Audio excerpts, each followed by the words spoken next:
Muy buenas tardes, bienvenidos, bienvenidas a esta edición de hoy de Sobre la Mesa. Hoy lunes, inicio de semana, 14 de julio. Aquí estoy en vivo, directo desde el estudio ATH Móvil by Evertech. De qué voy a estar conversando, analizando con ustedes durante las próximas 2 horas.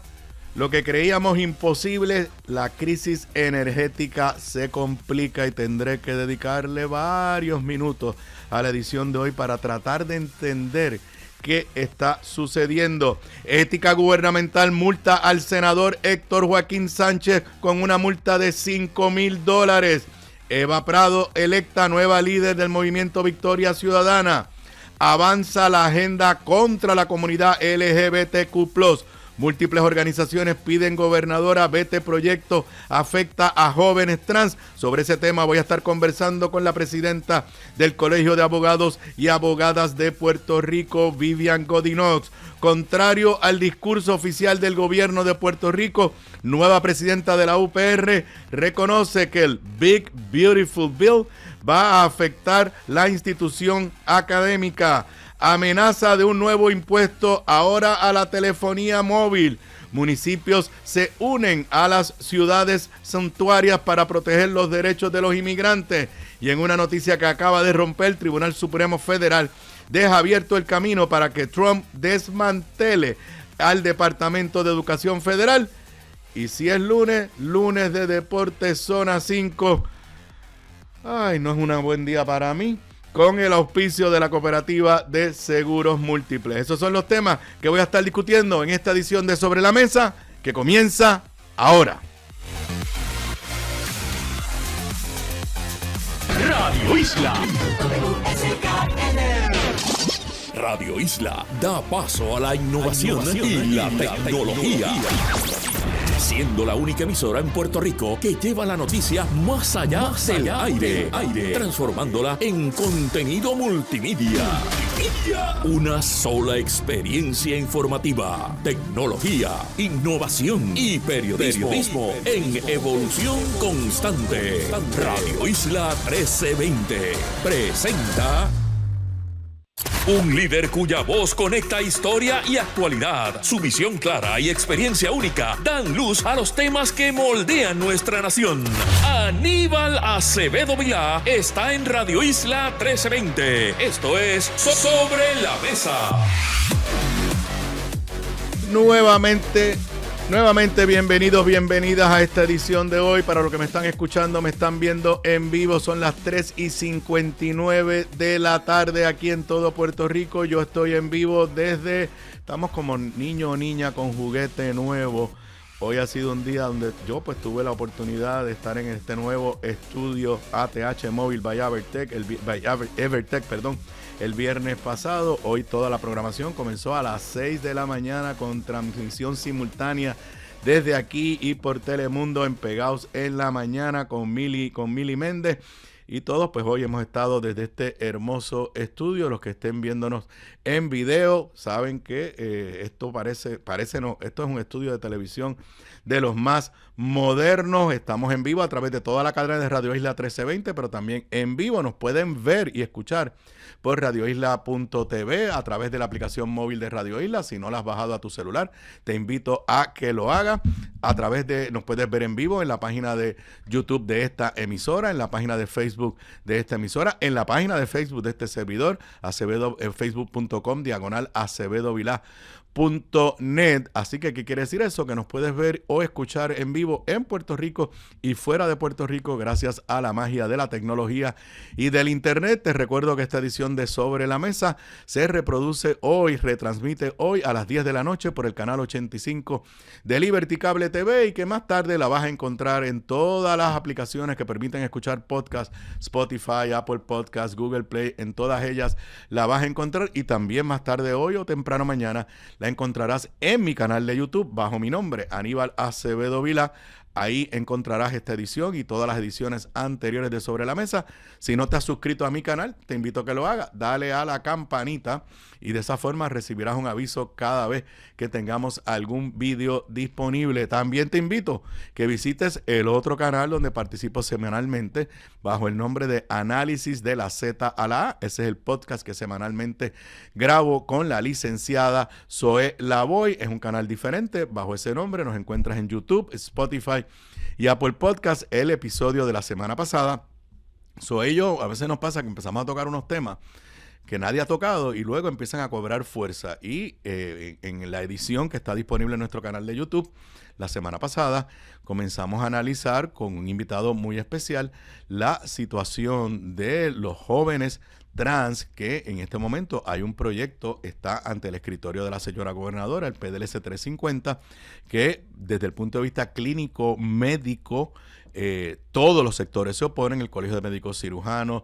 la Asociación de Psicólogos, diferentes organizaciones han salido durante los últimos días a oponerse. Hoy voy a conversar con la presidenta del Colegio de Abogadas y Abogadas de Puerto Rico. En ese episodio, si usted quiere entender de qué se tratan estos tratamientos, valga la redundancia, hormonales que se le dan a estos adolescentes, estamos hablando de situaciones de salud, de lo que estamos hablando. Vayan al podcast Análisis de la Z a la A de esta semana y creo que van a entender mejor una situación que, vuelvo y repito, se está tornando en algo noticioso. Yo creo que es importante, aunque se trate de una minoría de la población, precisamente porque se trata de una minoría, es que tenemos que ser más cuidadosos en términos de lo que hacemos con esa población. Bueno, obviamente, hoy hablaré de deporte con Federico al final de la edición de hoy, pero hay que reconocer, anoche sufrí, no fui a Ponce, la alcaldesa me había invitado, no le cogí miedo al bulto, pero no podía ir a Ponce. Ya yo estaba listo para ir al séptimo juego en Quebradillas mañana, estuve ilusionado por los primeros 3 quarters, pero Ponce ganó de buena lead, así que ahora hoy Mayagüez visita Arecibo. De eso hablaremos con Federico porque vamos a estar conectados con él por teléfono porque va a ir camino a Arecibo precisamente a la transmisión de ese partido. Pero vamos a los temas importantes. La semana pasada, todos los días, tuve que hablar del tema energético. Y recordarán que dije lo que luego se convirtió básicamente en la admisión de todo el mundo, que todas las propuestas de la gobernadora para atender el tema energético habían colapsado. Desde aumento a la tarifa, que ella dijo que no iba a haber aumento a la tarifa, ya está planteado y ya casi se admite que es inevitable, a la tarifa básica, la que es forever and ever and ever, no la de cada 3 meses.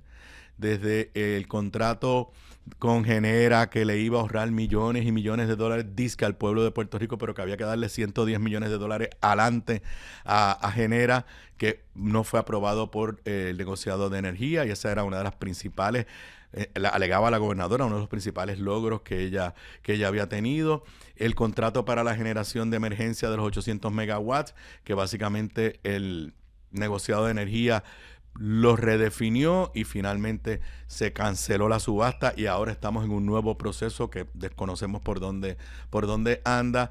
El contrato de 15 años con New Fortress para suplido de gas natural, que la Junta de Control Fiscal al final de la semana pasada dijo que eso era un contrato que le parecía monopolístico y levantó serias objeciones. Todo eso pasó la semana pasada.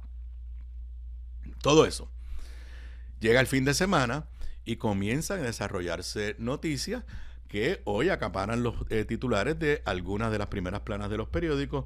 Creo que tenemos por ahí para proyectar, lo que me están viendo en video, la primera plana del periódico El Vocero. Interrumpen suministro de gas natural. El SAR de Energía acusa de irresponsable a New Fortress por retirar barcazas sin entregar el combustible y advierte que se podría generar interrupciones en el servicio eléctrico. El periódico Metro, en su primera plana de hoy, en su edición digital, tiene más o menos el mismo titular, pero habla de otro incidente del cual voy a hablar hoy.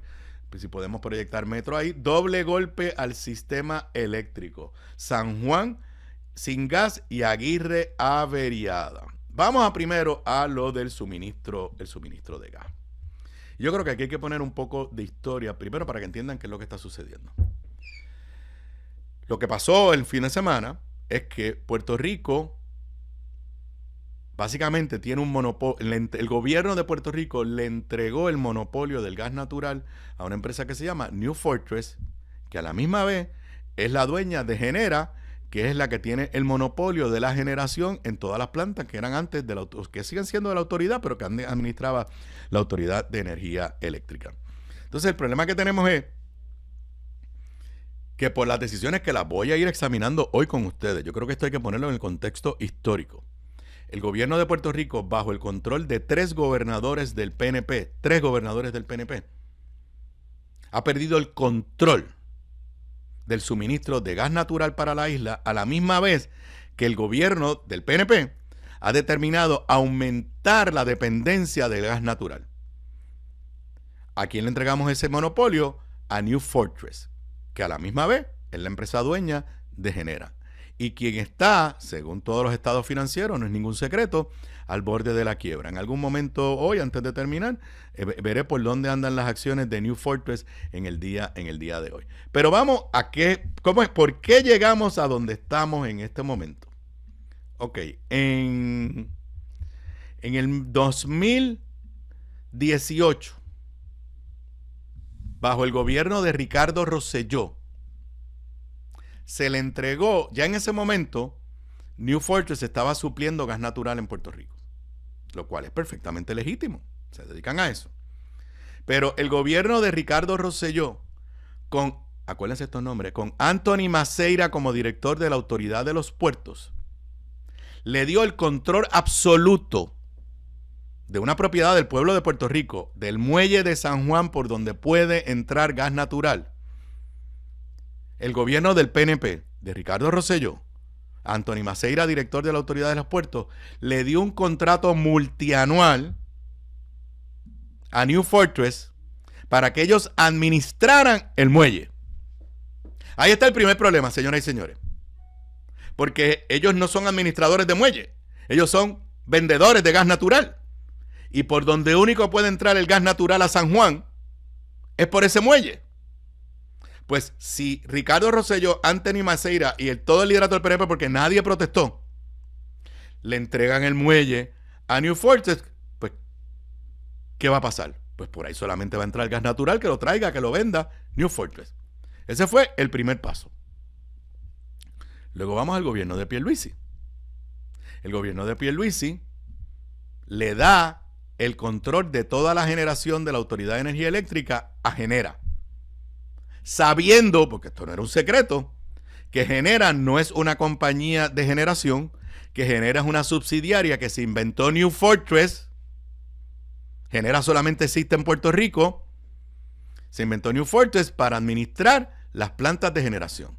Así que desde el primer momento, mucha gente, incluyendo este servidor, decíamos, oye, pero es que esto está peligroso, porque le estás entregando la generación a una compañía que su negocio es vender gas natural y por ende el posible conflicto de interés está ahí. ¿A quién le va a comprar Genera el gas? Pues a su dueño, a New Fortress. Así que se dan 2 pasos. Número 1, le entregaron el muelle.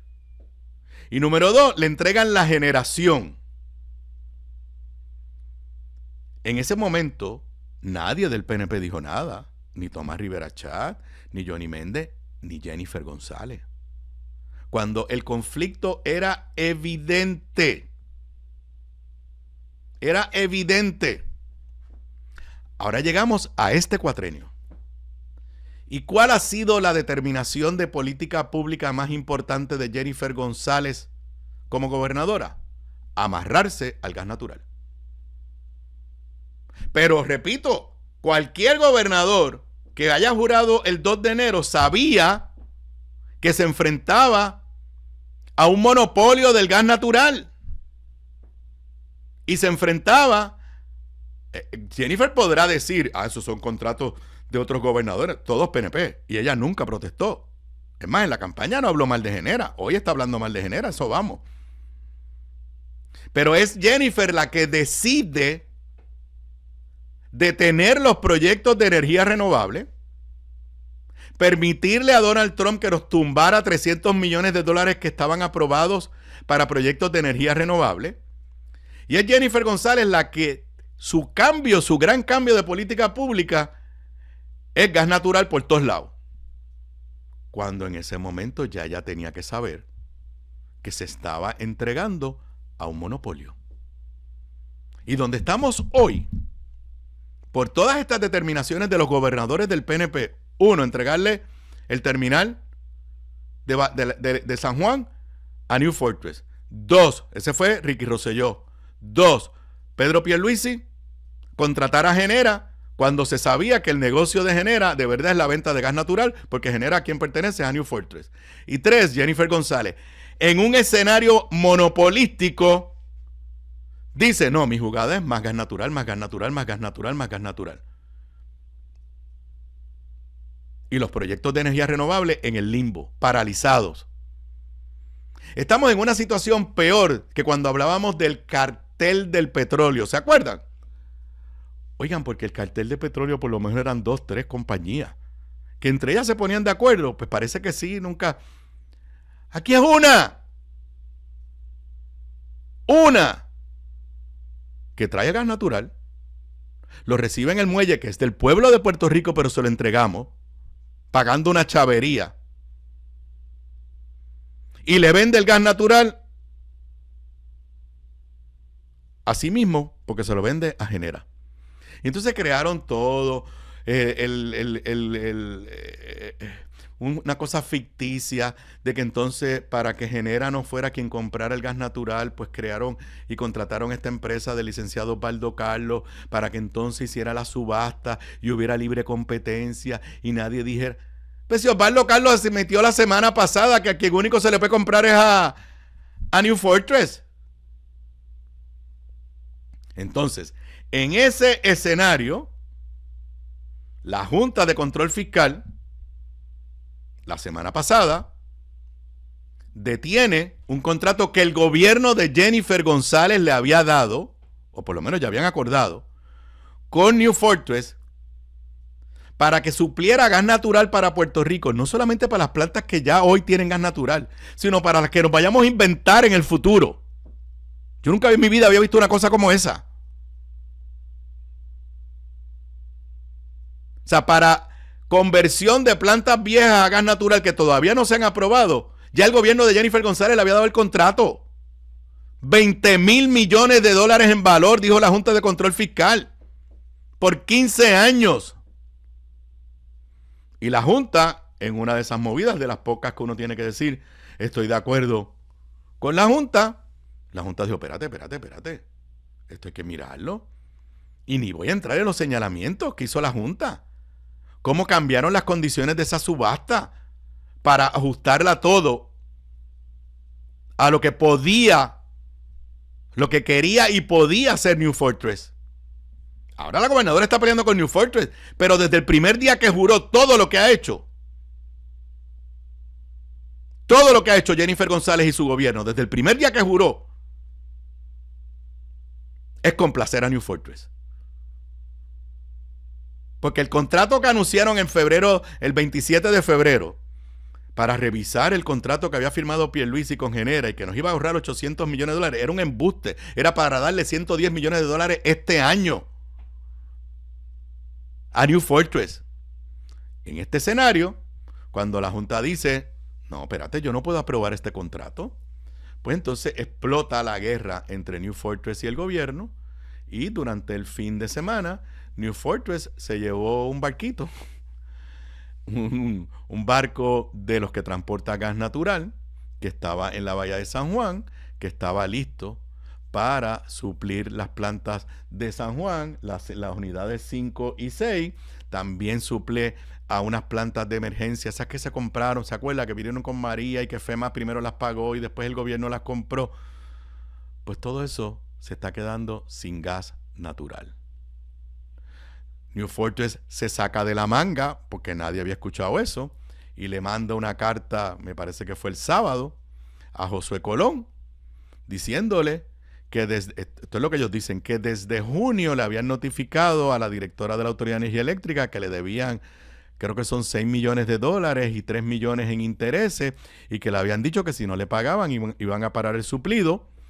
Y entonces, como nadie les contestó, se llevaron el barco y notificaron oficialmente que no van a suplir gas natural.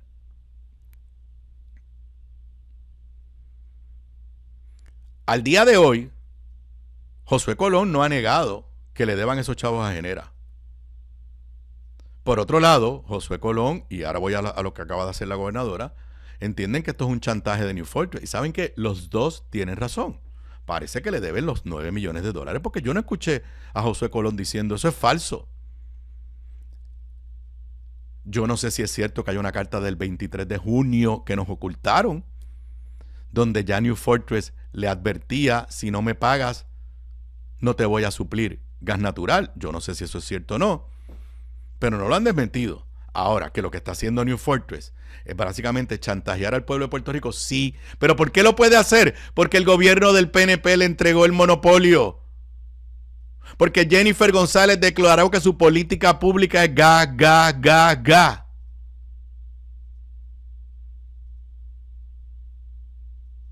Y le hemos dado un poder extraordinario a New Fortress. Sobre ese tema, antes de pasar a los otros desarrollos o las otras controversias que hay en términos energéticos, porque hay más. La gobernadora hace un rato hizo unas expresiones públicas. Estoy leyendo del periódico Metro, ¿sí? Ahí está el titular. Gobernadora da 24 horas para resolver situación del combustible y arremete contra New Fortress Energy. La misma compañía a la que su gobierno le iba a entregar el suministro de gas por 15 años. Por 15 años. Y lo dije el viernes y lo repito, que no venga a decir la gobernadora que todos esos contratos que se recomendaron fue Osvaldo Carlos. La empresa de Osvaldo Carlos hace unos procesos y da una recomendación, pero al final del día, esos contratos quien lo aprueba es la Junta de Gobierno de la Autoridad de Energía Eléctrica, en las APP. Expresiones de la gobernadora. Voy a leer párrafo por párrafo. Esta es una nota del periódico Metro, del servicio Cyber News, de hace un ratito, de las 2:30 de la tarde.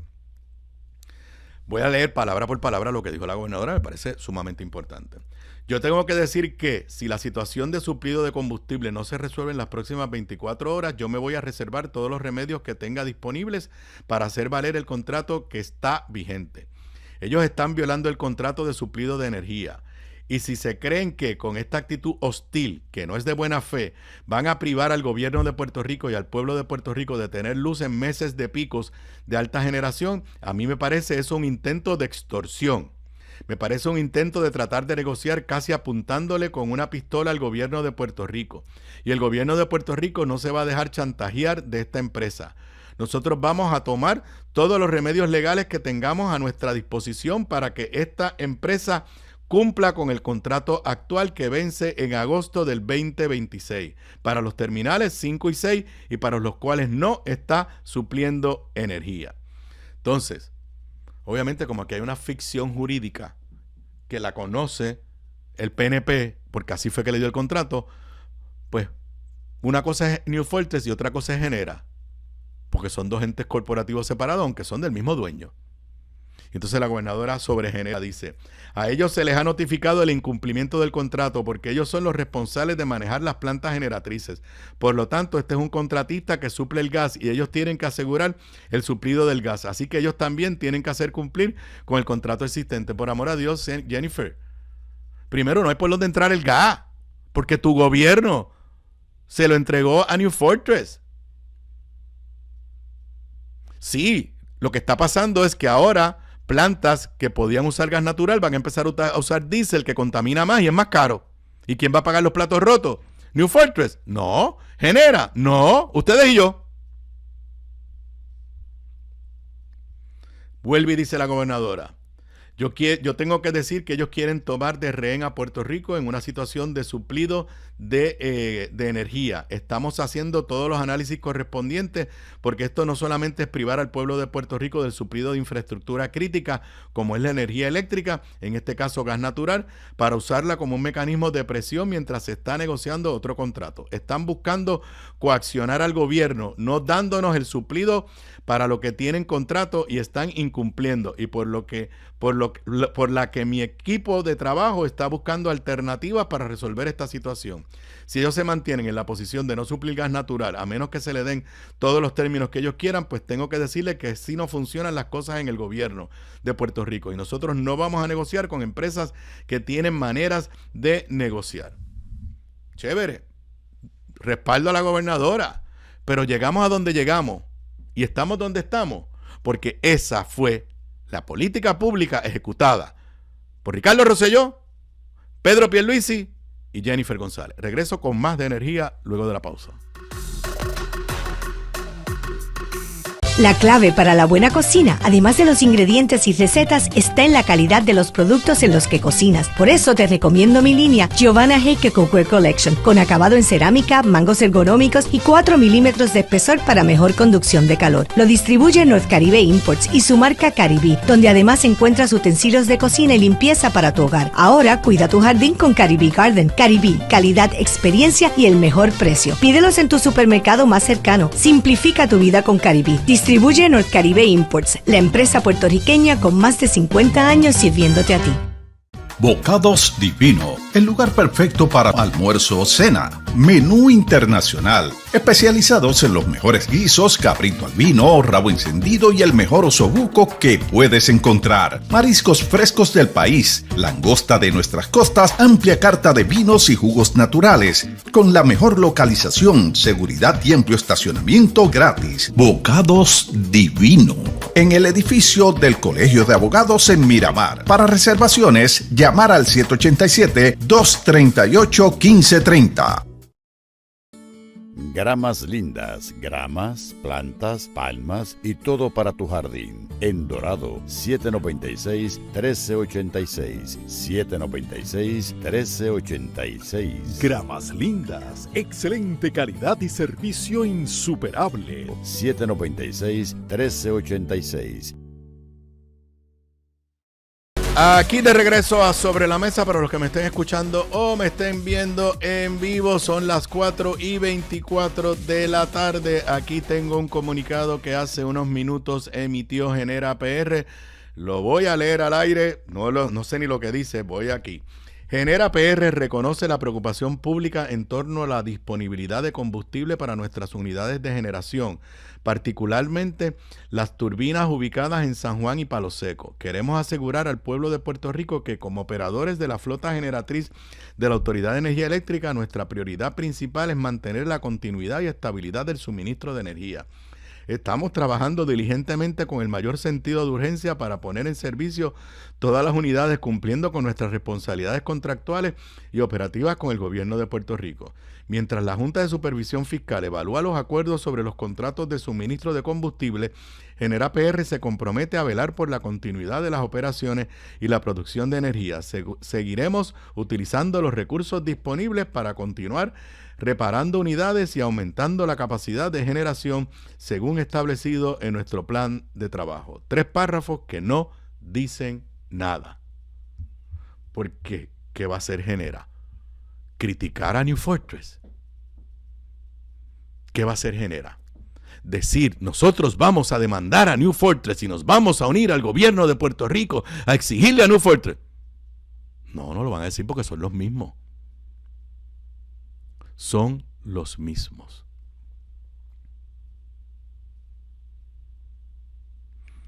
Las acciones de New Fortress, porque a donde vamos a terminar,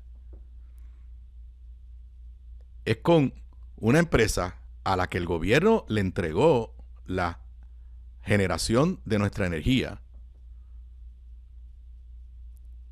que se va a ir a la quiebra. Hoy, las acciones de New Fortress empezaron en $4.09 a las 9:30 de la mañana y están en $3.89 a las 4 de la tarde. Estaban en $3.89.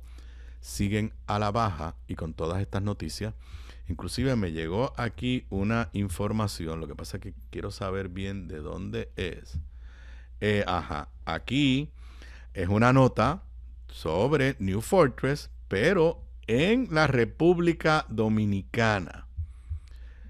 leo de un medio de la República Dominicana, la crisis financiera que atraviesa la empresa, esto es de hace una hora, la crisis financiera que atraviesa la empresa estadounidense New Fortress Energy ha encendido las alarmas sobre el futuro del suministro de gas natural licuado hacia la planta energética Energía 2000, actualmente en construcción en Manzanillo, Montecristi, que me informa mi fuente, que me hizo llegar la información, que eso es en la República Dominicana. Así que la crisis ya trasciende Puerto Rico. Vuelvo a la nota que me hicieron llegar de un medio digital de la República Dominicana. New Fortress Energy, que acumula deudas superiores a los 8.900 millones de dólares, reportó pérdidas operativas por 197 millones solo en el primer trimestre de 2025. A esto se suman alertas regulatorias como el aviso de incumplimiento recibido por parte de Nasdaq. Entonces hablan de esta planta allá en República Dominicana. Que quiero que sepan que la nueva planta de gas natural que el gobierno de Pierluisi adjudicó y que el gobierno de Jennifer está respaldando, que se va a construir ahí en San Juan, también pusieron como condición que el gas natural se lo va a vender New Fortress. Energisa se llama esa compañía, el nombre que le pusieron, se parece a esta otra, Energía 2000. Dice la nota de República Dominicana, uno de los puntos críticos es el acuerdo firmado entre Energía 2000 y New Fortress para el uso del buque regasificador Energos Freeze, una unidad flotante de almacenamiento y regasificación con capacidad de 125.000 M3. El contrato contempla un fletamiento por 3 años con inicio previsto para septiembre del 2025 en el puerto de Pepillo, Salcedo.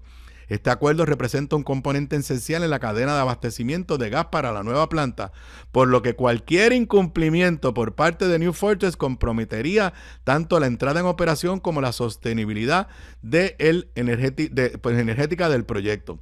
La planta Energía 2000, considerada uno de los proyectos estratégicos para diversificar la matriz energética del país, dependerá en gran parte de la estabilidad operativa y financiera de su proveedor de gas.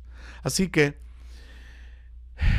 no es Puerto Rico nada más, pero como hice en este relato en la primera parte de la edición de hoy, estamos donde estamos porque esas fueron las decisiones de política pública de los gobiernos del PNP, 3 gobernadores que han entregado básicamente la producción energética de Puerto Rico a una empresa. Los que se quejaban del monopolio que era la Autoridad de Energía Eléctrica, no sé qué van a decir de un monopolio. Esto es peor, porque la autoridad administraba las plantas, pero no se vendía a sí mismo el petróleo. A esto añádale una nota del periódico El Nuevo Día, que esta es la otra justificación. Ahora vamos con Genera, no con New Fortress.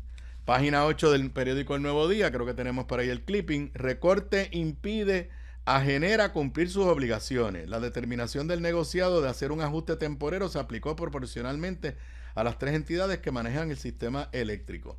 Una nota de Manuel Guillama Capella, donde básicamente Genera está diciendo, que me bajaron el presupuesto. Yo no entiendo por qué le bajaron el presupuesto, pero esos son otros 20 pesos. No voy a poder cumplir con mis labores.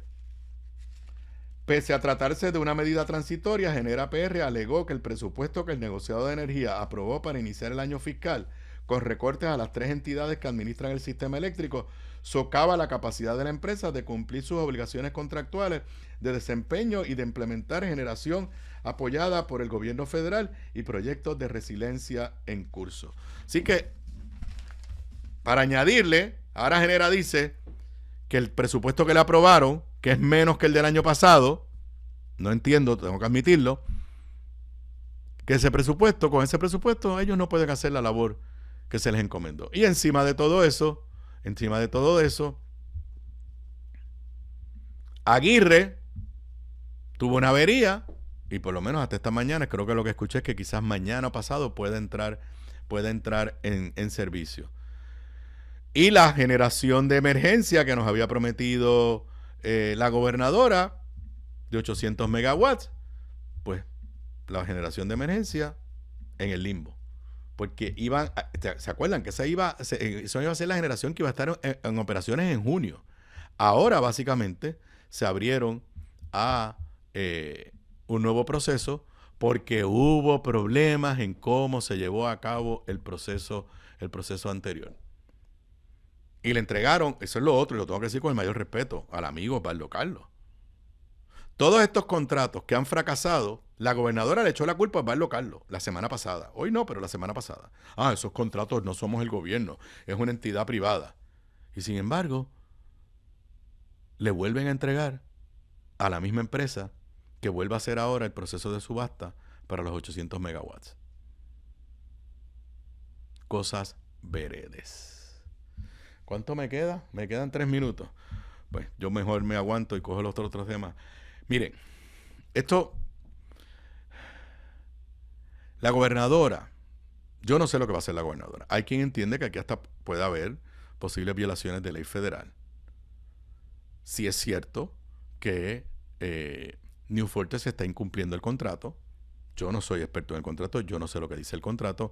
La carta de New Fortress a Josué Colón del fin de semana decía que como no me has pagado, y yo te lo había dicho desde antes, yo quisiera que hagan pública la carta del junio 23, a ver si es cierto que New Fortress le dijo a la directora de la Autoridad de Energía Eléctrica, o me pagas o me voy.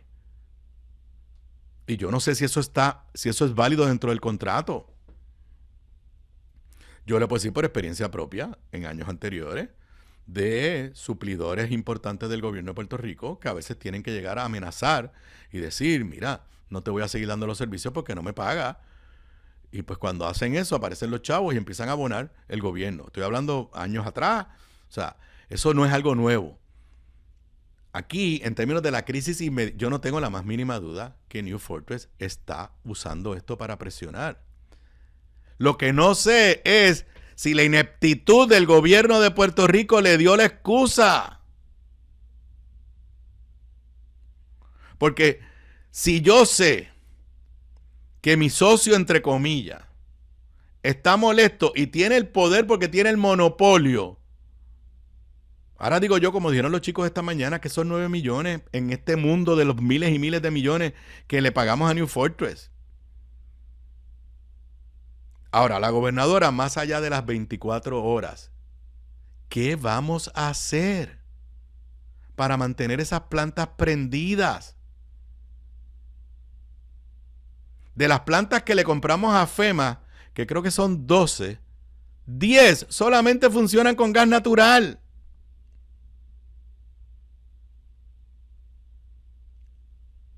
Y uno se tiene que hacer la pregunta, o la gobernadora tiene que contestarnos la pregunta, de que por qué en este escenario que lo conocíamos desde que ella juró. Cuando ella juró, ya New Fortress estaba en problemas financieros. Cuando ella juró, ya sabíamos que hay un conflicto entre Genera y New Fortress porque son la misma cosa. ¿Por qué en este escenario la gobernadora tomó la determinación de echar al zafacón los proyectos de energía renovable y amarrar al país a gas natural por todas las esquinas? Yo no estoy diciendo que no sea necesario el gas natural. Mi único problema es amarrarte al gas natural cuando sabías que al hacer eso ibas a terminar en las manos de una empresa privada cuyo único interés es el lucro, porque esas son las empresas privadas que le estabas entregando el monopolio del gas natural. Yo honestamente creo que necesitamos acciones extremas y urgentes, como por ejemplo, ver si se le puede quitar el control del muelle de San Juan. Para que ustedes entiendan, cualquier competidor de New Fortress que venga, tiene que entrar por ese muelle. Digo, por Ponce ahora se puede recibir también, pero por ese muelle. ¿Y con quién tiene que contratar? Con New Fortress. O sea, New Fortress es dueña del muelle por donde llega el gas. Es dueña del gas que nos van a vender. Y es dueña, bajo un contrato de administración, de las plantas que van a quemar el gas natural que entró por el muelle que ellos tienen y que ellos trajeron y que se lo van a vender a ellos mismos. Y a pesar de eso, está quebrada y está teniendo problemas, inclusive fuera de Puerto Rico. Cambio de tema, cuando nos vayamos a la pausa voy a estar conversando con la presidenta del Colegio de Abogados y Abogadas de Puerto Rico. Quédate. Aquí de regreso a Sobre la Mesa en vivo desde los estudios de ATH Mobile by Evertech, aquí con el nuevo juguete, pasándola super nice en este nuevo escenario. En cambio dramático de tema, no me extraña que suceda algo con los temas energéticos antes que termine la edición de hoy. El periódico El Nuevo Día nos tenía el sábado una primera plana que recoge algo que es muy real, y es la amenaza en la que se encuentra en Estados Unidos y en Puerto Rico la comunidad LGBTQ+, por las iniciativas tanto del gobierno de Donald Trump como del gobierno de Jennifer González. Ahí pueden ver la primera plana del pasado sábado, a 10 años del matrimonio igualitario, ola de amenazas a la comunidad LGBTQ+, al cumplirse una década del fallo del Tribunal Supremo Federal que dio paso a los casamientos de parejas del mismo sexo. Los derechos de esta población vuelven a verse en riesgo ante acciones gubernamentales. Ya se aprobó y se convirtió en ley por la gobernadora la mal llamada Ley de Libertad Religiosa, que es una ley que básicamente está escrita para permitir el discrimen sobre pretexto de credos religiosos contra personas particularmente de la comunidad LGBTQ+. Hay pendiente para la firma del gobernador el proyecto del Senado 350, como dije al principio de la edición de hoy. Si quieren desde el punto de vista científico entender bien de qué se trata este proyecto y cuáles son los riesgos, es un proyecto que pretende prohibir lo que se conocen como las terapias hormonales, bloqueadores hormonales y otro tipo de tratamiento médico a menores de 21 años que estén en la transición trans, pero que lo están haciendo con el apoyo de sus padres y lo están haciendo con el apoyo de sus equipos de salud. Inclusive el secretario de salud de este gobierno pidió unas enmiendas a ese proyecto de ley, proyecto obviamente de Tomás Rivera Chat y Rodríguez Bebe. Sus enmiendas no fueron aceptadas. Y la comunidad está empezando a levantar sus serias preocupaciones y pidiéndole a la gobernadora que lo vete. Vuelvo y repito, vayan al podcast Análisis de la Z a la A, el último episodio, con el psicólogo clínico Miguel Vázquez, donde pues se explica de verdad desde el punto de vista de la ciencia de lo que es esto y desde el punto de vista salubrista, porque la gobernadora no lo debe vetar. Varias organizaciones ya se han unido al llamado, el Colegio de Médicos Cirujanos, creo que la Asociación de Psicólogos, Trabajadores Sociales, y hoy se une a ese esfuerzo el Colegio de Abogados y Abogadas de Puerto Rico. Tengo aquí en la línea telefónica a su presidenta, la licenciada Vivian Godinox. Saludos, licenciada. Muchos saludos y gracias por la invitación. Bueno, ustedes se han unido a este esfuerzo desde la perspectiva salubrista, pero básicamente desde la perspectiva legal. ¿Cuál es la mayor preocupación que tiene el Colegio de Abogados y Abogadas con lo que dice el proyecto del Senado 350, que ya fue aprobado por Cámara y Senado y debe estar pendiente en la fortaleza? Pues lo primero que tengo que decirles es que desde que salió este proyecto nosotros presentamos un memorial con detalles específicos de por qué este proyecto no debía ser aprobado por el Senado de Puerto Rico. Y lamentablemente, como he dicho, ahora está ya, ¿verdad?, ante la honorable gobernadora para la firma del mismo, para hacerlo ley. Cuando evaluamos el proyecto, de inmediato nos llama la atención que este es un proyecto de apenas 4 páginas, donde 2 de los artículos son los que fundamentalmente recogen la postura del gobierno de Puerto Rico de prohibir de manera absoluta, ¿verdad?, este cambio, estos tratamientos que se le dan hormonales a los menores o jóvenes que padecen de lo que le llamamos la disforia, ¿verdad? La disforia de género. Y desde el punto de vista del derecho, lo primero que tenemos que decir es que carece de fundamento empírico alguno, porque cuando leemos la exposición de motivos en ninguna parte se establece un fundamento de que exista un problema en Puerto Rico que necesite una provisión absoluta en este sentido. Además de eso, vemos que es una prohibición absoluta y que además de prohibirlo, se crea un delito para aquellos profesionales de la salud que incurran, ¿verdad?, en esta conducta y violen un delito con una sentencia, estableciendo una sanción específica y demás. Cuando nosotros analizamos es importante que el país sepa que las guías médicas no recomiendan un tratamiento hormonal ni cirugías en menores de edad en etapas anteriores a la pubertad. O sea, aquí lo que se recomienda en esas etapas anteriores son otros cuidados, como cuidados de salud mental, ¿verdad? Psicoterapia, intervención con la familia, etcétera. Esto no es que esto es un campo abierto, sino que esto es una evaluación muy detenida. El proyecto tampoco en ninguna parte reconoce el derecho de los padres con patria potestad. Aquí ni siquiera se menciona a los padres. O sea, que hay una interferencia específica y directa en un derecho que es constitucional, que es el de la patria potestad que tienen los padres y los progenitores sobre sus hijos, y no que procuren, cuando procuren asistencia médica, servicios médicos necesarios para sus hijos e hijas, no van a poderlo hacer en estas circunstancias. Así que se incide también en el derecho a la patria potestad. Y también entendemos que es una norma que atenta también contra la intimidad y la dignidad humana, es un discrimen por razón de género, porque el derecho a la intimidad también engloba lo que es la autonomía del individuo y también familiar, ¿verdad? Así que el derecho a dirigir la crianza y educación forma parte del derecho a la intimidad. Así que en esa medida esta ley incide en el derecho fundamental de no inmiscuirse en la vida privada o familiar de los demás seres humanos. Así que de diversas maneras se incide en diversas áreas del derecho. Licenciada, nos dijo que el colegio presentó un memorial en el proceso ante el Senado, pero ¿hubo vistas públicas? ¿Lo citaron? ¿Hubo alguna posibilidad de diálogo con ustedes o con otros grupos?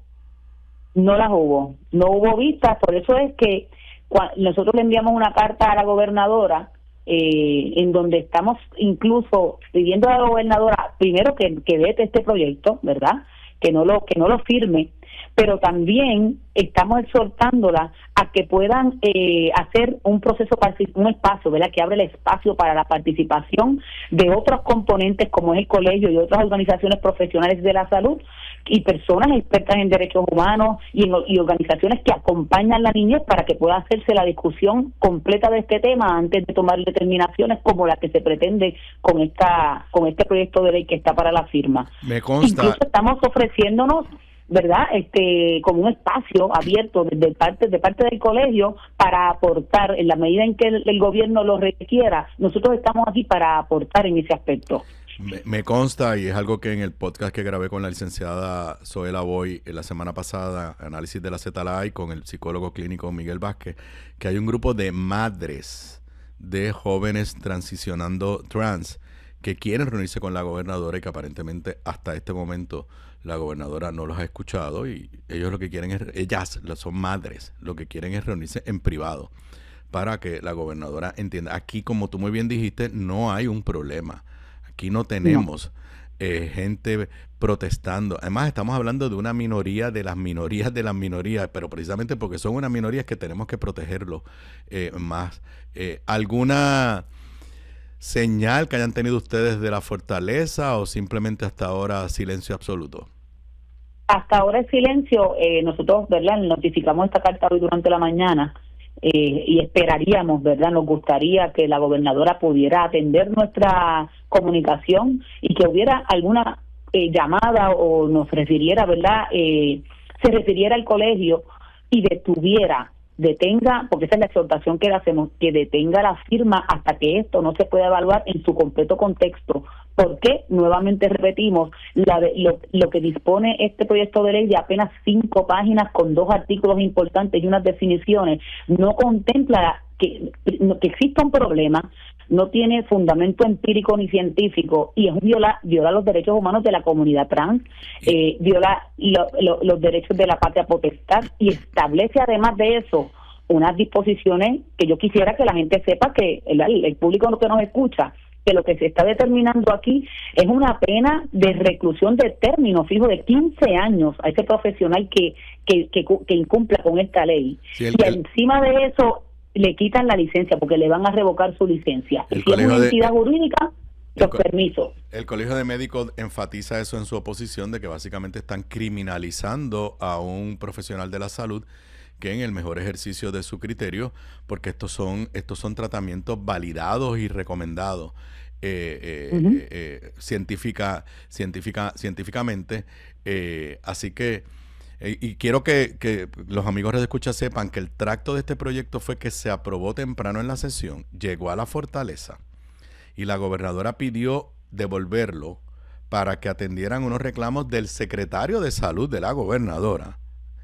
Y lo volvieron a aprobar sin incorporar las enmiendas del secretario de salud de la gobernadora. En otras palabras, que si la gobernadora lo firma, pues está desoyendo la recomendación que hizo su secretario de salud desde el punto de vista salubrista, básicamente.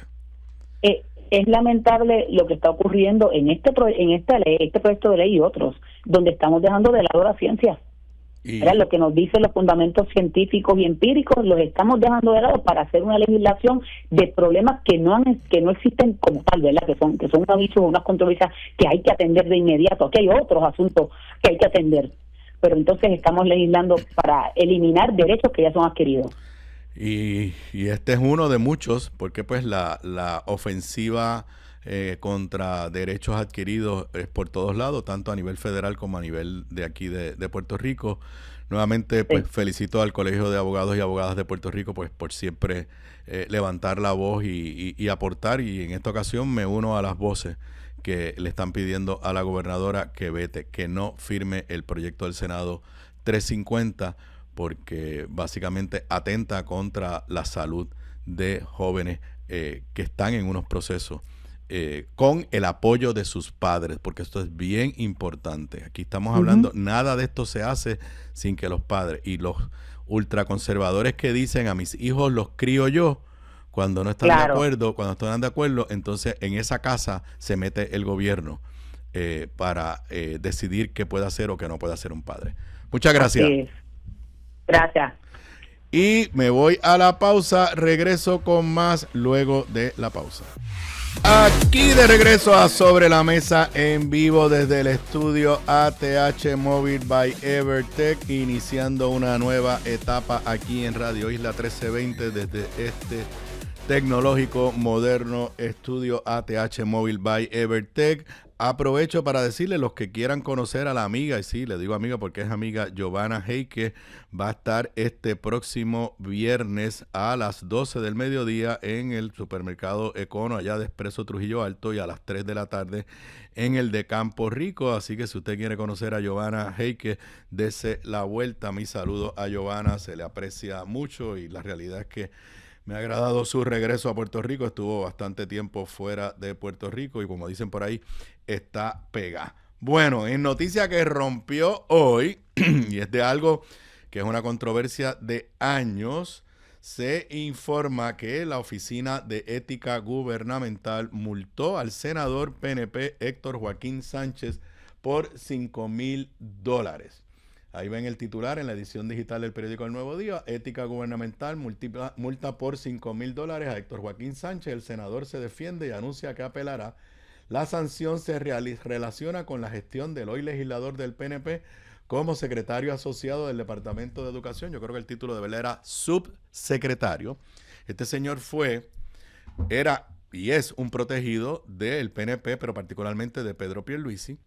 Fue el comisionado electoral del Pedro Pierluisi para las elecciones del 2020. Luego lo meten como subsecretario del Departamento de Educación, y el escándalo es cuando se le presentan querellas porque en un proceso de darle premios a directores de escuela y a maestros, él como subsecretario estaba presionando al comité evaluador para que premiaran a líderes del PNP. Eso provocó unas investigaciones que, como pasa siempre en Puerto Rico, nada encontró el Departamento de Justicia, bla, bla, bla. Pero yo no tengo evidencia, pero no tengo dudas que esa es la razón por la que Eliezer Ramos Párez, el hoy secretario de Educación, que era secretario bajo Pierluisi, se fue. Porque Eliezer hizo lo correcto y presionó para que este señor se fuera del Departamento de Educación, y lo metieron en el Departamento de Obras Públicas, donde también hay otras alegaciones. Y la nueva secretaria que vino, Yanira, encabezó la investigación que había dentro del departamento sobre Héctor Joaquín Sánchez. Ustedes saben que también el periódico El Nuevo Día hace unos meses de fuentes decía que este señor estaba bajo investigación de las autoridades federales, pero voy a leerle aquí de el periódico digital Noticel lo que dice el informe del oficial examinador que le pone esta multa. Según la oficial examinadora, Sánchez Álvarez admitió los hechos básicos de la querella ética, pero disputó que la oficina de ética pudiera procesarlo habiendo sido ya descartado un caso criminal. Paréntesis mío, eso es un disparate de él. Entre comillas, lo que dice el informe. Admitió que les transmitió a los citados miembros del jurado las preocupaciones de los superintendentes sobre la falta de publicidad, la poca participación y que los seleccionados debían cumplir con la política pública del gobernador, dice el informe. Reiteró que tenía, entre comillas, toda la autoridad en ley para transmitirle las preocupaciones y opiniones de los superintendentes, incluyendo la de estos respecto a cuáles eran, su parecer, los más idóneos.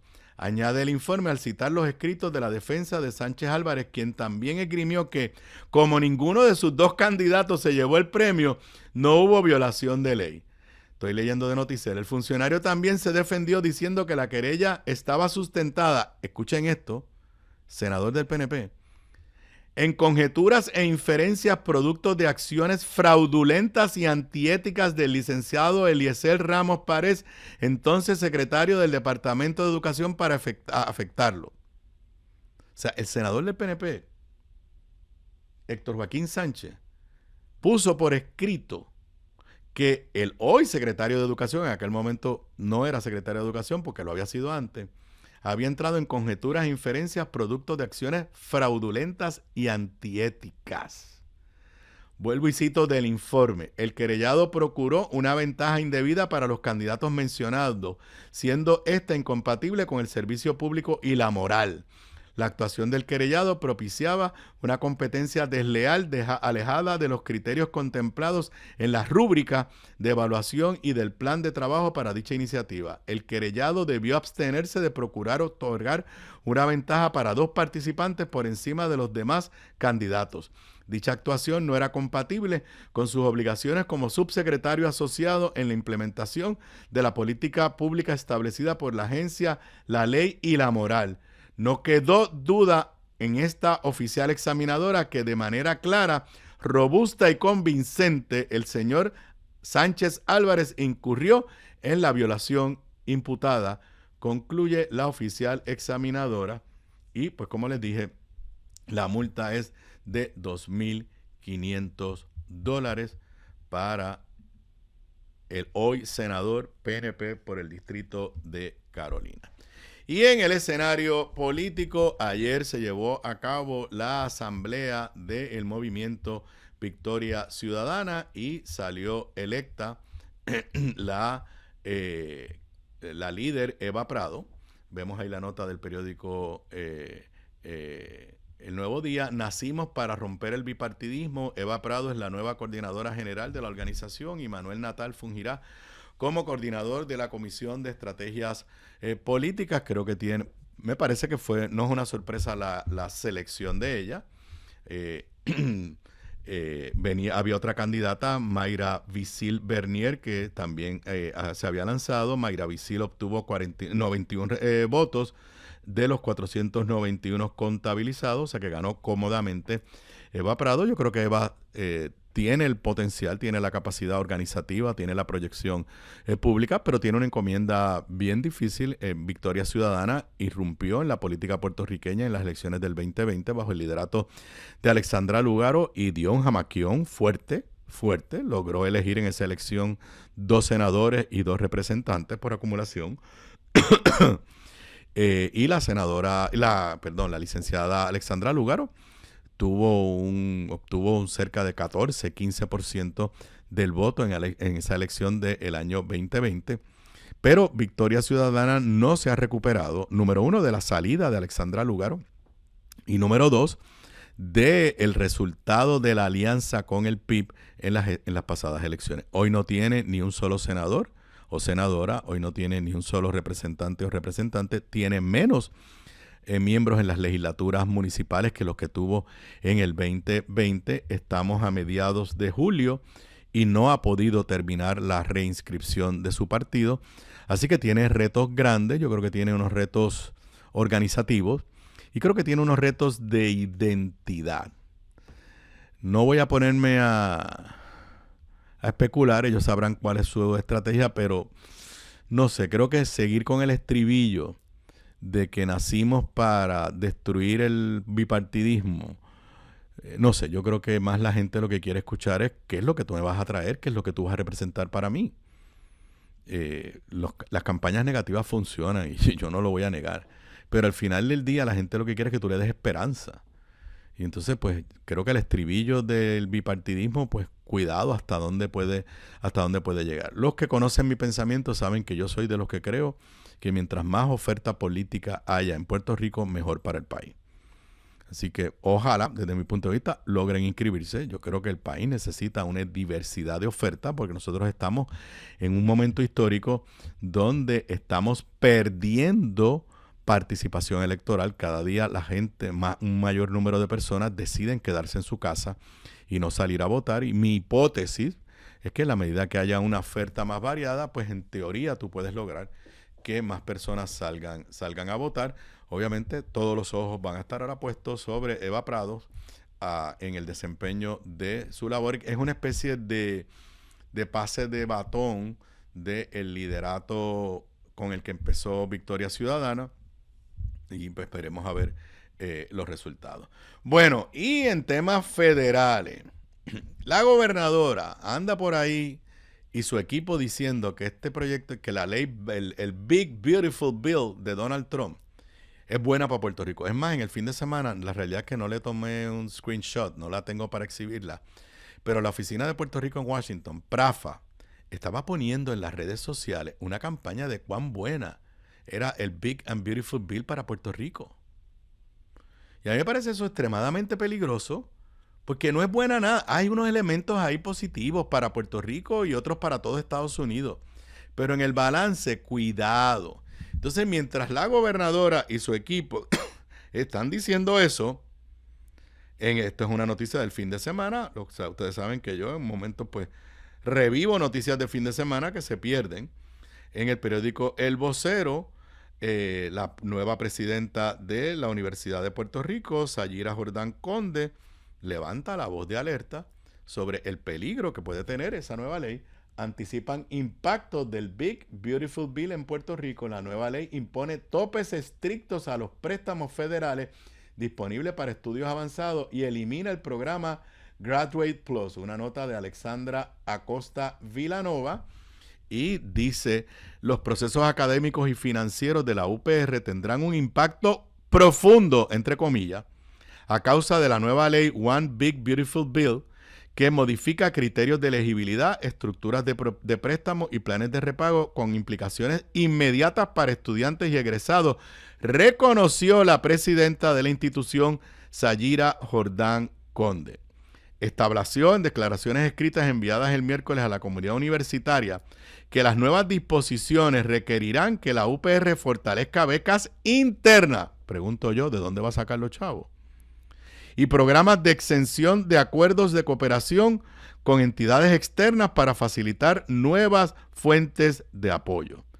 Y como les dice el titular, hay nuevas reglas para los préstamos, elimina un programa que se llama Graduate Plus, que permitía financiar la totalidad del costo educativo. Con la medida, estudiantes graduados tendrán un límite de $100,000 en ayuda financiera, mientras que alumnos de grado profesional tendrán hasta $200,000, lo que podría generar una reducción en la matrícula de posgrado. Habíamos hablado la semana pasada de, por ejemplo, los estudios de medicina, que al ponerle estos límites, pues va a haber personas que no van a poder estudiar medicina porque la única forma que lo podían hacer es a través de préstamo. Pero, vuelvo y repito, la gobernadora, la oficina de Puerto Rico en Washington, PRAFA, están aplaudiendo el Big Beautiful Bill y ya sale la presidenta de la Universidad de Puerto Rico levantando la voz de alerta. Y en una de estas noticias que a uno le cuesta trabajo creer, durante el fin de semana o a fines de la semana pasada, comenzó a correr no rumor, sino expresiones de la organización que agrupa a las compañías de celulares en Puerto Rico, de que hay un proyecto de ley que tiene un impuesto escondido a los celulares. Y la realidad es que uno se queda en shock. Periódico El Vocero, eso obliga a que el proyecto ya se aprobó. Se aprobó, señores, sin vista pública, por descargue. Está en el escritorio de la gobernadora, y la Alianza Puertorriqueña de Telecomunicaciones levanta la voz de alerta. Dice la nota en El Vocero, aunque el titular es que la gobernadora no apoyará más impuestos, pero el proyecto está en su escritorio y se aprobó por Cámara y Senado PNP. Una nota de Andrea Cruz. El polémico proyecto del Senado 615, que la Alianza Puertorriqueña de Telecomunicaciones advirtió que entre sus consideraciones podría implicar un impuesto y un aumento en los costos para los servicios de telefonía móvil, se aprobó en la Asamblea Legislativa en el lapso de un mes y sin vistas públicas en ambas cámaras. Esto se está convirtiendo en la norma de esta legislatura. Por su parte, el secretario de Asuntos Públicos, Irán Torres Montalvo, informó que la Fortaleza continúa ayer recibiendo cientos de medidas aprobadas por la Asamblea Legislativa en la primera sesión del cuatrenio para que la gobernadora Jennifer González los evalúe, pero a media tarde no había llegado este proyecto. No obstante, reiteró que la mandataria expresó el viernes que mientras desconocía de un proyecto que conllevaba cargos a los celulares o a los canales de voz, no estaré apoyando medidas que tengan contribuciones adicionales al pueblo. La APT, la Alianza Puertorriqueña de Telecomunicaciones, advirtió que la pieza legislativa propone una definición sumamente amplia del concepto canales de voz, uno de los componentes sobre los cuales la compañía de telecomunicaciones tributan. La nueva definición también incluiría bajo la definición las líneas telefónicas, redes móviles, troncales, tecnología de conexión de datos en cualquier formato, incluyendo voz, datos audio y video, así como postes y cables. Según los datos de la alianza, si se toma en cuenta el número de disposiciones móviles activos en la isla, el Centro de Recaudación de Ingresos Municipales, el CRIM, podría imponer un recaudo de hasta $1,100 millones, lo que representa una carga directa a los consumidores. Así que una sesión legislativa de la cual nadie tiene gratos recuerdos de nada importante que se haya aprobado para atender los diferentes serios problemas que tiene el país, pues esa sesión la vamos a recordar por este tipo de medida controversial y que nunca se discutió. Y un poco en el escenario federal, también en una nota durante el fin de semana en el periódico El Nuevo Día del sábado, se destaca en su historia de primera plana que hay varios municipios que están dispuestos a unirse al concepto de ciudades santuarios. Ya en Puerto Rico, el primero que declaró su ciudad santuario fue Hormiguero, el amigo Pedro García. Luego le siguió el alcalde de Aguadilla. Básicamente lo que hacen es aprueban unas ordenanzas donde se establecen unos protocolos de cómo orientar a poblaciones en sus municipios que no tengan su estatus regularizado y se vean amenazados ante las acciones del gobierno federal. Dice la nota del sábado del periódico El Nuevo Día: ante el alza en el número de redadas a nivel isla, al menos 6 municipios han mostrado interés por declararse ciudades santuarios, como hicieron Hormigueros y Aguadilla, para tener protocolos claros respecto a peticiones de información sobre inmigrantes y prohibir expresamente que funcionarios colaboren con redadas migratorias, confirmó la Unión Americana de Libertades Civiles, la ACLU, por sus siglas en inglés. A principios de junio, el municipio de Hormigueros aprobó una ordenanza para declararse ciudad santuario. Semanas después, el gobierno municipal de Aguadilla se unió con 2 decretos que prohíben a sus empleados colaborar en redadas del Servicio de Inmigración y Control de Aduanas y crean un grupo de respuesta para proteger los derechos de la comunidad migrante en este pueblo, donde hay una alta presencia de agencias federales. Esto para mí es un contraste. La nota dice que no van a decir cuáles son los otros municipios que lo están considerando. Esto para mí es un claro contraste con lo que se vivió en Cabo Rojo y con la mujer dominicana que fue a buscar trabajo, o sea, orientarse para establecer un kiosco rodante allá en un negocio ambulante allá en Cabo Rojo, y un miembro de la Policía Municipal de Cabo Rojo llamó a los federales, se la llevaron, y se la llevaron de forma ilegal porque tenía permiso para estar en Puerto Rico. Y esto hay que verlo también en el contexto de una historia humana de horror que nos tiene el periódico El Nuevo Día hoy en la página 10. El gobierno federal, con la ayuda de el lambón, porque es la palabra, el gobernador de Florida, DeSantis, construyeron en medio de los pantanos, en lo que era una pista de aviones abandonada, construyeron rápidamente una cárcel porque es una cárcel, para llevar allí a los inmigrantes que se han arrestado. Y son tan cínicos, porque esa es la palabra, y son tan cínicos y desvaloran lo que es la vida humana, que le pusieron el nombre de Alligator Alcatraz. Alcatraz, como ustedes saben, fue una famosa cárcel, no famosa por cosas buenas. ¿Y por qué le llaman Alligator Alcatraz? Porque alrededor de esta cárcel que acaban de construir está llena de cocodrilos, de caimanes, de cocodrilos. El Nuevo Día tiene una historia de un no puertorriqueño, pero de un inmigrante que fue llevado de Puerto Rico a esta cárcel. Hambre y confusión en Alligator Alcatraz. Entonces uno lee esta, y voy a leer unos párrafos. Uno lee esta historia y uno dice, pero esto es los Estados Unidos. Esto no era lo que nosotros leíamos, como nos decían por ahí, en esas republiquitas por ahí. El controvertible y temido, es una nota de Adriana Díaz Tirado. El controvertible y temido centro Alligator Alcatraz en el estado de Florida recibió la semana pasada el primer grupo de inmigrantes detenidos en Puerto Rico. Compartió un dominicano arrestado y trasladado a la instalación, y quien denunció violaciones de derechos humanos en el espacio. Cita textual. Hay muchas personas que beben medicamentos y ni siquiera vienen aquí a verlas para que tomen sus medicinas. En la sala de al frente hay un señor con un marcapasos y nadie le ha dado un medicamento. De los que están conmigo hay como 3 que necesitan medicamentos recetados y no les han traído nada, contó Miguel, sin dar el apellido, vía telefónica al Nuevo Día. Luego de estar detenido 16 días en el centro temporal en Guaynabo, conocido como La Neverita, el dominicano, cuya entidad de este medio protege, fue trasladado el miércoles al centro rodeado de cocodrilos en el Everglades de Florida, en el que los detenidos son obligados a usar líneas telefónicas que son grabadas para hablar con sus abogados y seres queridos. Miguel fue detenido el 23 de junio en un pueblo del este de Puerto Rico.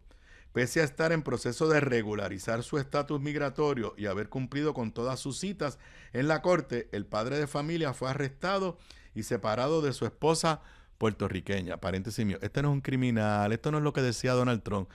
Sí, estaba aquí, no tenía sus papeles en orden, pero estaba cumpliendo con los procesos para ponerse en orden.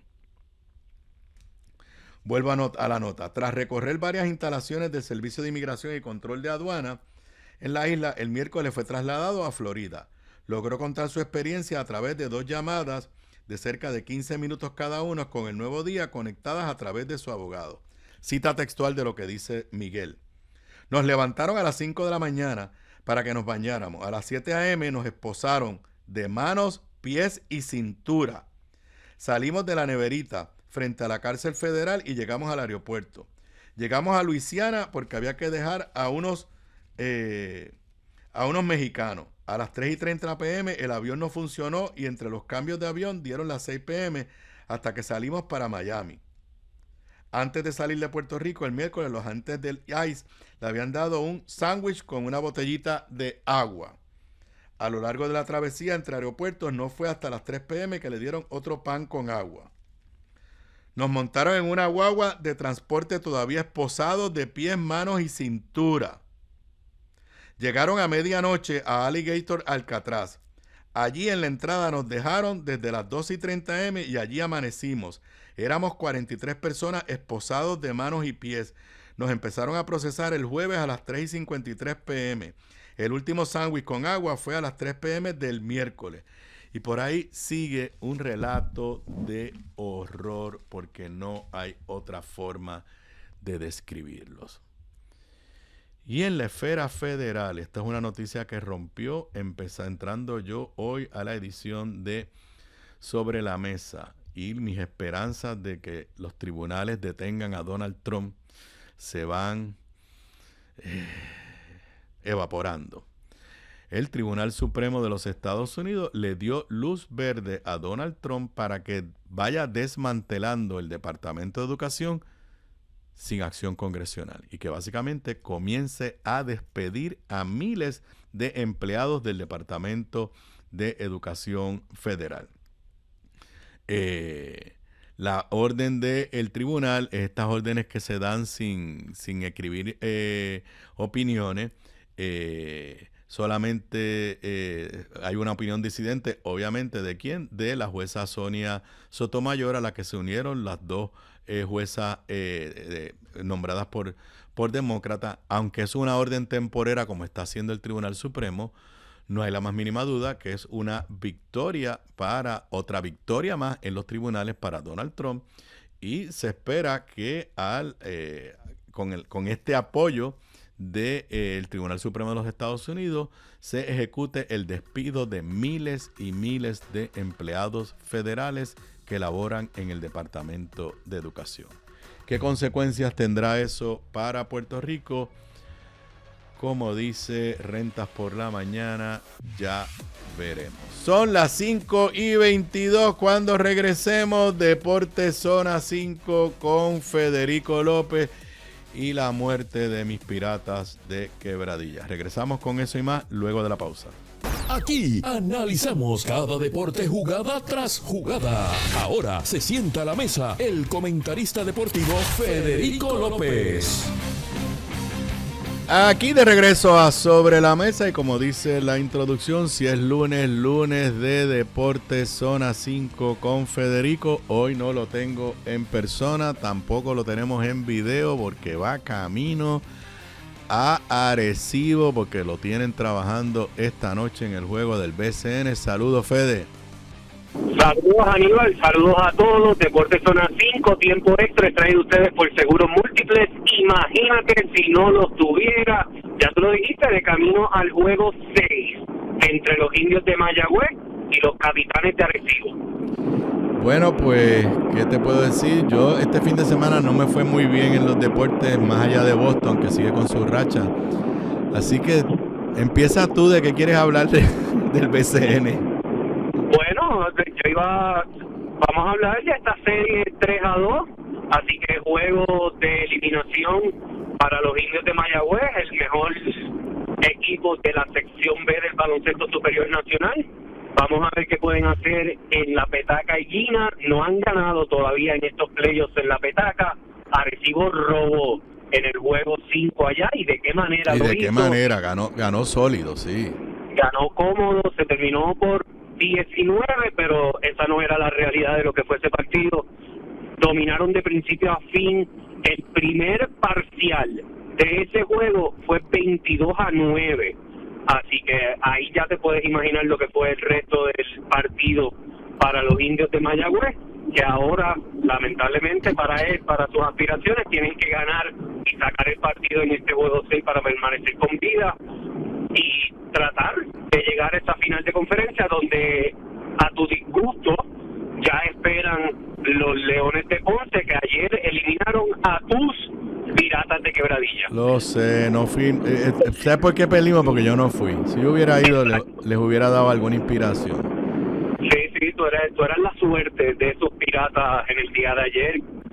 Pero ¿Qué te pareció el juego? Dame tu impresión del partido de ayer. Pues mira,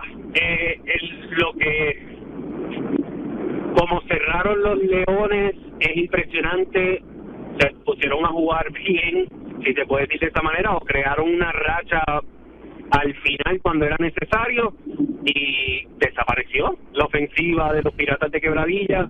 Impresionante, honestamente hay que quitarse el sombrero a lo que ha hecho Carlito Rivera en esta temporada, que lleva nuevamente a los Leones de Ponce a su segunda semifinal, a los últimos 4 en 2 temporadas consecutivas, así que impresionante lo de Ponce y la manera que lo hicieron, robaron en la guarida y terminaron la serie allá en su casa.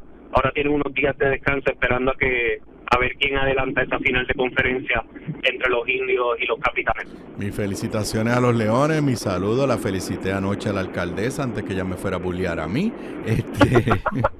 Me quedé, yo le había escrito, no voy esta noche, nos vemos el martes. Ella me contestó, no creo que nos vamos a ver el martes. Y después que se acabó el juego, le envié a Marles la felicitación. Y pues tengo que decirlo, o sea... Honestamente, yo pensé que regresó Churumba y mandó a apagar las luces cuando estaban perdiendo, pero parece que funcionó y los Leones sacaron la victoria. No, la realidad es que se lo merecieron, o sea, Ponce se creció y nada, mis Piratas otra vez morimos en los cuartos de finales. Sí, otra vez, una temporada, no sé si quieres hablar tú del tema, pero una temporada honestamente con muchas dificultades para los Piratas. Yo creo que, y lo habíamos mencionado ya en otra cuando estuvimos juntos, que el sentido de lo que pasó con Philip Wheeler, el cambio de dirigente, la lesión también de Manuel Moody, lo que pasó con Thomas Robinson, que todavía no tenemos los detalles. Todavía no sé qué fue lo que pasó, que da la sensación de que lo botaron del equipo. Sí, la información que yo tengo es una trifulca que se formó en el camerino después de lo que fue el penúltimo juego de la serie, exacto. Necesita un psiquiatra deportivo, un psicólogo deportivo, porque la realidad es que es un buen jugador, pero pierde la tabla demasiado. Perdona que lo diga, no me gusta hablar de esta manera, pero ¿cuántos problemas ha tenido? Por eso. De equipo en equipo, si repetimos la misma circunstancia, ok, pero lamentablemente hay que saber a lo que uno se pone cuando uno escoge un jugador así. Definitivamente. Entonces, la serie Cangrejeros, ay bendito. La serie Cangrejeros Bayamón empieza el viernes, ¿tú habías dicho? No, sí, perdón. Cangrejeros y Vaqueros. Mira, están escuchando a la compañera Tatiana Rivera, que está conmigo y estoy de chofer, que a lo mejor nos puede ayudar y darnos más detalles. Muy bien, trajiste refuerzo. Bienvenida, Tatiana. Bienvenida y escuchando cosas lindas, pirata. Ay, verdad. No, sí, el viernes. Finales de conferencia arrancan el viernes, correcto, la serie entre los Vaqueros y los Cangrejeros, y entonces la próxima serie arrancaría el sábado, que ya están los Leones, como ustedes dijeron, entonces esperamos el finalista para esa conferencia del juego que se dará hoy. Exactamente. Just for the record, le voy a Mayagüez esta noche. ¿Qué vas a Mayagüez? Pero ¿cómo le voy a ir a Arecibo si yo soy pirata? Ay Dios, es verdad, Iván, es verdad. O sea... Ok, tirado. Digo, lo voy a decir públicamente, no sé si lo voy a zarar, pero ya lo que queda, yo soy cangrejero. Sí, se entiende. Sí. Qué bueno que lo digas ahora, porque si no te hubieses buscado un problema con el señor John Herrero. Sí. Pero esa serie de Santurce contra Bayamón va a estar difícil. Esa serie de Santurce y Bayamón es algo que yo creo que todos los fanáticos del baloncesto superior nacional en esta temporada estaban pidiendo. Y va a ser sold out, olvídate, eso va a estar sold out en los dos lados. Sí, sin duda alguna. Va a ser yo creo que es una serie que nadie se puede y se quiere perder, porque de la manera que fueron los juegos en la temporada regular, lo que se estaba hablando en las redes sociales, así que vamos a ver qué pasa, pero impresionante lo que se va a dar, no solo en la cueva, pero en el rancho. Así que, lamentablemente, pero usted no se lo puede perder, y si hay algo que le estamos dando promoción a esa serie, que ya saben, comienza el viernes. Una pieza de Aníbal, una pieza clave en estos partidos también van a ser los ajustes que hagan ambos dirigentes. Particularmente en lo que es el área de la defensa, porque todos los jugadores han dicho que ahí está la clave de poder ganar o perder esta serie. Los dos equipos tienen grandes tiradores. Son dos equipos bien ofensivos, lo vimos con tremendos bancos, con profundidad. Y que se conocen muy bien, porque no olvidemos que el señor Nelson Colón, Angelito Rodríguez, Benito Santiago Jr., Raymond Cintrón vienen de los Vaqueros de Bayamón. Sí, yo te tengo que admitir que yo los veo y todavía me cuesta trabajo internalizar que no están en Bayamón. Exacto. Así que son dos equipos que se habla mucho. Lo que ha hecho Walter Hodge en esta temporada, pero el equipo de Bayamón tiene viniendo del banco a Javier Mojica, tiene un poderío.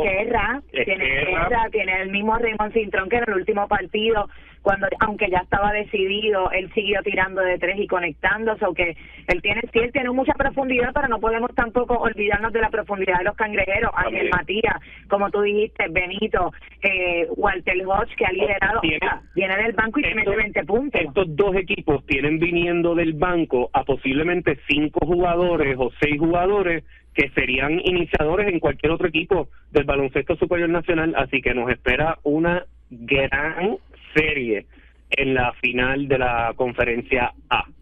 La realidad es que la temporada completa del BCN ha sido, uno tiene este feeling de que la liga sigue mejorando año tras año, y me parece que eso es bien positivo.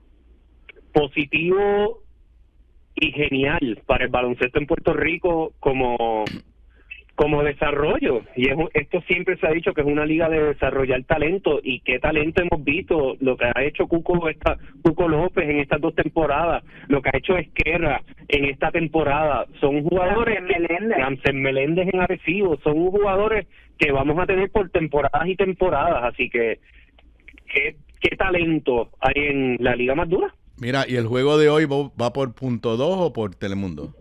Punto 2. Por punto 2. Así que, sí. Bueno, pues vámonos a la pausa. Cuando regresemos luego de la pausa, bueno, Carlitos Alcaraz perdió, pero los Red Sox llevan 10 corridos. Sobre eso y más de deporte cuando regresemos luego de la pausa. Aquí de regreso a Sobre la Mesa. Para los que me estén escuchando, me estén viendo en vivo, son las 5:44 de la tarde y continúo conversando con Fede y con Tatiana, porque más allá del BCN hubo bastante actividad deportiva, boxeo, Wimbledon, Grandes Ligas. Digan ustedes por dónde empieza. Bueno, ya lamentablemente Tatiana ya está en su rol de productora, así que quedo yo solito. Ya estamos acá en la petaca preparándonos para lo que va a ser este juego entre Mayagüez y los Capitanes. Mira, pues tú lo mencionaste, un fin de semana cargado de emociones donde Puerto Rico brilló, y ya mismo les vamos a explicar por qué. No solo con nuestra Amanda Serrano, que lamentablemente nuevamente cayó ante Taylor. Yo honestamente la vi empate, la pelea. Yo no sé qué estaban viendo los dos jueces que la tenían con una puntuación ridícula, ganando Taylor 4 o 3 asaltos más, pero yo la vi aburrida. Yo también. Yo creo que en esta ocasión a Amanda, ese ritmo que tenía y que ella admitió después, era el plan de la pelea, no la favoreció. Sí. O sea, a mí me hubiese gustado ver una Amanda más que atacara más ofensiva. O sea, pero, yo no puedo decir que se la robaron. O sea, no, yo no creo que se la hayan robado como tal, pero yo la vi más empate. No la vi a Amanda perdiendo 4 asaltos, creo que le fue lo que dijo uno de los jueces, así que, pero vamos a ver. Pero no deja de haber sido impresionante, o sea, ver ese claro. Madison Square Garden lleno y una cartelera de mujeres, o sea, es tremendo. Claro. Tremendo. Sí.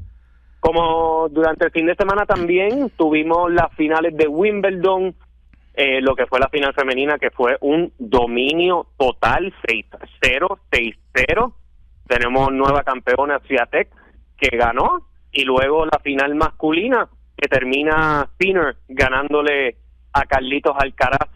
Así que buen torneo de Wimbledon, donde también había representación boricua, hay que mencionarlo. Yannick Álvarez, el juvenil de Puerto Rico, participó primero en doble, donde ganó junto a su pareja de Estados Unidos uno de sus partidos, haciendo historia como el primer boricua en ganar en este torneo.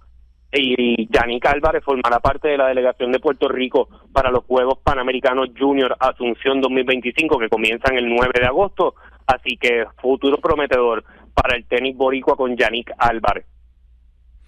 Por su parte, también hay que mencionar que las duplas de Puerto Rico de voleibol de playa participaron en el torneo Norseca, la cuarta parada del torneo del Norseca Beach Volleyball Tour 2025.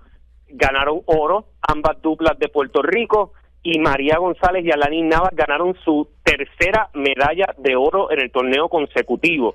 Ganaron la parada número 2, la 3 y ahora la 4, así que impresionante lo de Puerto Rico en el voleibol de playa. Hay que mencionar también que estuvimos muy bien representados en los PASA Games en Guatemala 2025, es el torneo panamericano de la Confederación Panamericana de Surf. Puerto Rico, después de 4 medallas de oro, debo decir, quedó en la segunda posición por país. Así que impresionante lo que hizo el deporte boricua en todas las facetas en este fin de semana. Y hablemos de Grandes Ligas. Hablemos de Grandes Ligas, claro que sí hay que hablar de Grandes Ligas, porque ¿a cuántas victorias llegaron los Red Sox de Boston, Aníbal? Bueno, nos vamos al receso del Juego de Estrella con 10 victorias corridas. 10 victorias corridas para 53 y 45. Lo más importante en este detalle es que los que están por arriba de Boston llevan 2 derrotas consecutivas, y eso incluye a los Yankees de Nueva York. Saludos a Luis Vega Ramos, que obviamente que nos está escuchando. Solamente un juego de diferencia entre Boston y Nueva York, y como dijiste, Toronto está primero, los Yankees a 2 juegos y Boston a 3 juegos. Eso es así que vamos a ver qué nos espera. Ahora mismo tenemos el descanso del Juego de Estrellas, pero ya estamos llegando, así que vamos a ver qué pasa durante las próximas semanas. Hay que mencionar que los Tigres siguen liderando la central de la Americana con 59 y 38. Los Astros dominan el oeste de la Americana con 56 y 40. En el este de la Nacional, los Phillies llevan la primera posición con 55 y 41. Los Mets de Nueva York, 55 y 42.5 de diferencia. A medio juego. A medio juego. La central de la Nacional lo dirán los Cubs con 57 y 39, Chicago, y entonces el oeste de la Nacional lo lideran los campeones defensores Dodgers, y tienen 5.5 juegos de ventaja. Esto es lo que está pasando en las mayores, cuando ya lo repetimos, estamos en el descanso del Juego de Estrellas. Sí, el Juego de Estrellas lo habíamos dicho que es cuando es mañana, ¿sí? Mañana es el Juego de Estrellas, mañana martes. Sí, y ya se anunció que el primer bate va a ser el señor Shohei Ohtani, así que impresionante lo que nos espera durante los próximos días en cuanto a las mayores. Mira, una buena... Ajá. No, es interesante por cómo están algunas de las divisiones, lo que queda de la segunda parte de la temporada. O sea, cualquier cosa puede pasar, pero si hay algo que es constante, es que los Yankees encuentran la manera de eliminarse en octubre. Saludos, Vega Ramos. Mira, vamos rápido a la NBA, porque para los fanáticos de los Spurs de San Antonio, hoy tuvimos buenas noticias. Autorizaron el regreso de Víctor Wembanyama después de sufrir un coágulo de sangre que lo alejó de la temporada pasada. El canastero francés promedió 24.3 puntos, 11 rebotes y 3.8 tapones por juego la pasada temporada, así que buenas noticias para los Spurs de San Antonio. Lo vi. Oye, ¿hemos escuchado algo de cómo le ha ido a Philip Wheeler en el Summer League? Jugó, pero poquitos minutos. Ok, bueno, pues. Mira, rápidamente, a ti que te gusta, Luka Modric llega a Italia para firmar con el AC Milán después de 13 temporadas con el Real Madrid. Lo vi. Mi sobrino José Aníbal lloró y todo. Ah, bueno, pues ahí, como nos gusta, incluimos un poquito del BCN, le tiramos un poquito a los Yankees y había que tirarle al Real Madrid también, así que cumplimos todas las bases, celebramos con Boston, un poquito de todo en este segmento de Deportes Sol 5. Bueno, y el viernes pues tendremos ya la antesala de lo que sean, ya sabemos las semifinales Cangrejeros versus Bayamón, y ahí sabremos quién va, de aquí a allá ya tendremos definitivamente quién va contra Ponce. Exactamente, así que tenemos antesala de la final de conferencia A entre los Vaqueros y los Cangrejeros, ese primer partido impresionante en el Rancho. Fíjate, no ha sido tan malo esto de que las divisiones estén y después al final se crucen, no sé. No me pongas a hablar de este tema. Yo sé, pero no sé, me parece que ha salido bien. Una pregunta. Dime. Si hubiese sido la final, ¿cómo es? si hubiese sido esta serie que estamos hablando, si hubiese sido en la final. La tú dices Santurce y Bayamón. Ajá. Bueno, es cierto. Ok, pues ya. Okay. Bueno. Gracias, Aníbal. Pues te escucharemos y te veremos por Telemundo. Por Sí, punto 2. Exacto, ya mismo. Bueno, ok. Y con eso yo me despido también. Ustedes y yo nos volvemos a ver mañana a las 3:55 de la tarde. Lo próximo aquí en Radio Isla 1320, Seguros y Finanzas con José Maldonado.